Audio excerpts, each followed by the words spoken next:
আলুটা ভাজা হয়ে গেছে, তুলে দেবো একটা করে। তাও কড়াই তেল আছে।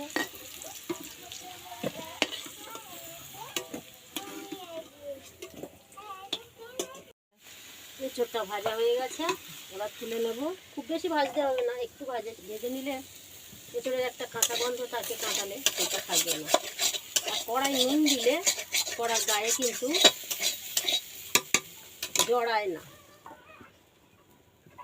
তেলের উপর একটু নুন দিলে কড়ার জল দিই একটু।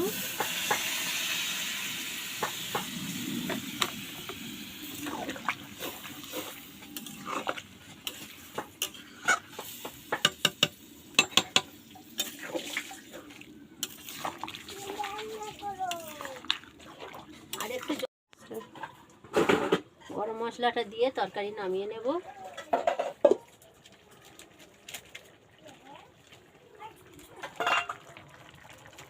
এই মা, মা, এই ভাই, ওই ওর জুতোটা পরে পাঠাতো। জুতো পরে মেমির কাছে যাও।